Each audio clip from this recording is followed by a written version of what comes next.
Hi, this is Scott Garibay, and today we're going to talk about Dungeons & Dragons 5th Edition. We're going to talk about the Monster Manual, the problem with the Monster Manual, and how to fix it.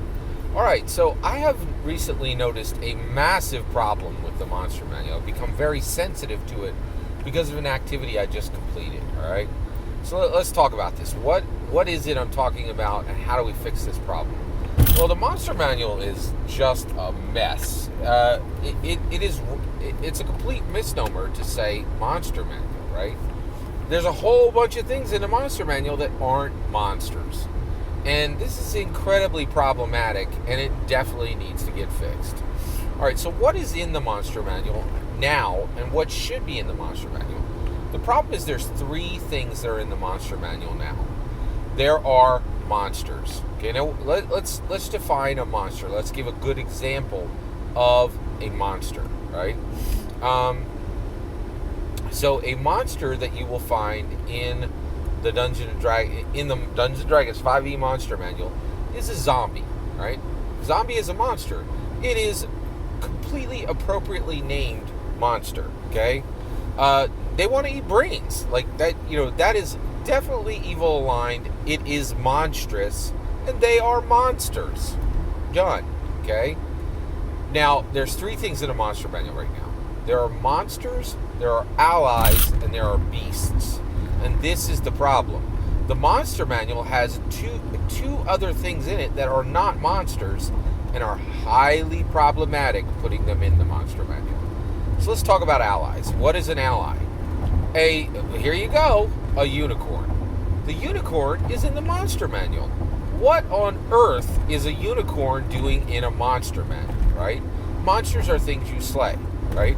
And the reality is, one of the reasons why we have the confusion we have today in Dungeons & Dragons 5th Edition is the monster manual should be filled with things that that it is totally okay for your player characters to slay, right?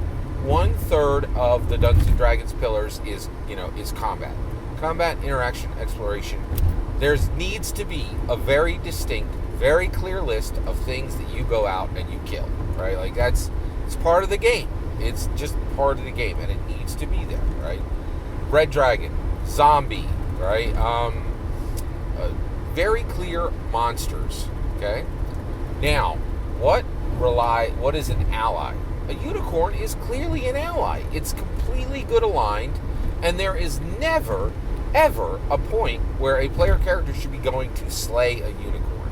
And if you have that in your game, something has gone horribly wrong, right? And you really don't understand Dungeons & Dragons. You certainly don't understand what Gary Gygax set out for it.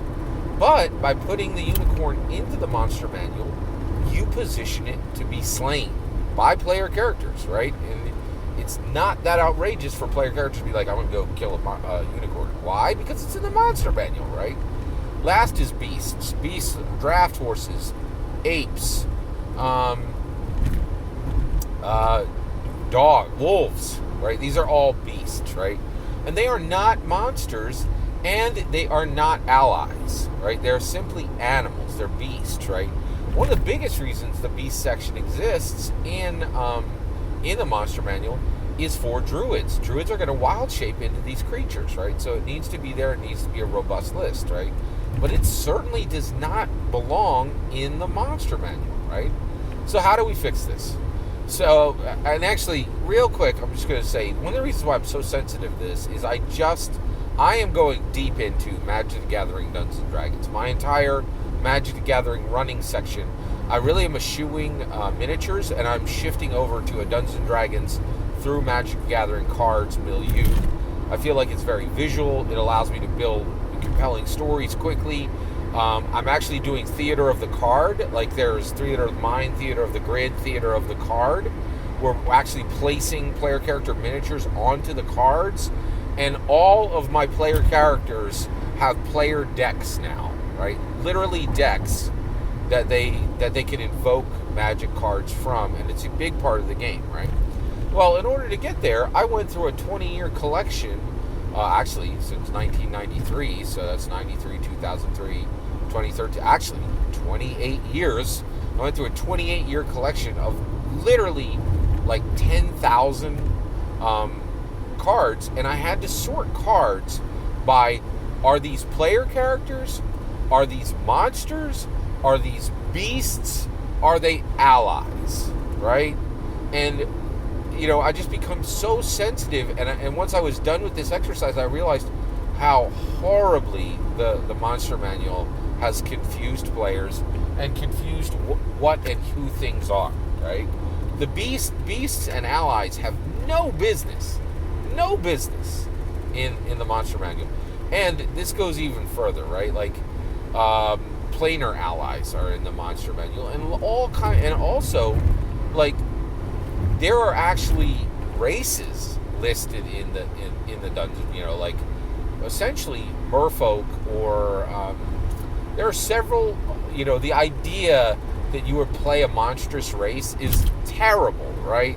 One of the things too is anything that can any race that can have good or evil should just be a playable player character race, right? Like this, and the only reason it's not is because of game balance issues, right? And that's just bad design on the part of Wizards of the Coast, right? So, so here's how we fix this. The Monster Manual should just be monsters. It should literally be only what player characters can feel very comfortable killing, right? Like, and the other thing is, it can be shorter than it already is. The old 1E books were half the length of the current books, right? So let it shrink, right?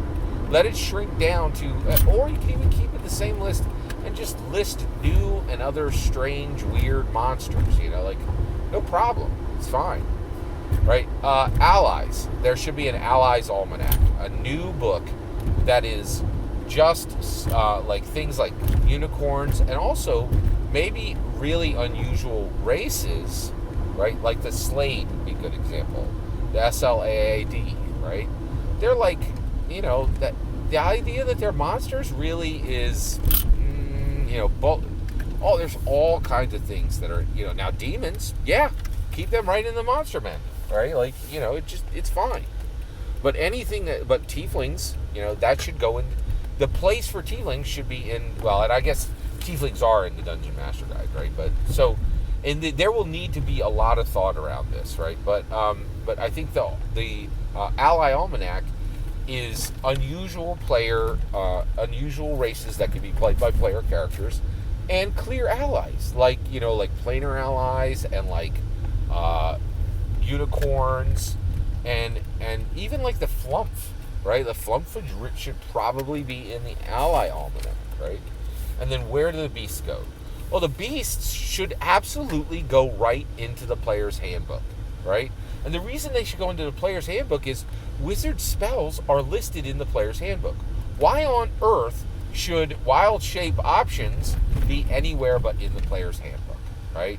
Beasts should all be wild player druid wild shape options, that they can wild shape into, and they should exist right in the player's handbook. And here's the kicker: none of this needs to wait, right? You could recraft the. We are not getting 6E for 5 years. 5 years. I'll tell you that right now. Okay. And because of that, I think they should recraft the Monster Manual in today's 5th edition era, right? Bring out the Ally Almanac, recraft the Monster Manual, right? Move the beasts and more playable races right into the Dungeon Manual, right into the player's handbook, and be done with it. That's my opinion. Do you think I'm right? Do you think I'm wrong? Let me know in the comments below. Please consider liking and subscribing, and have a wonderful millennium.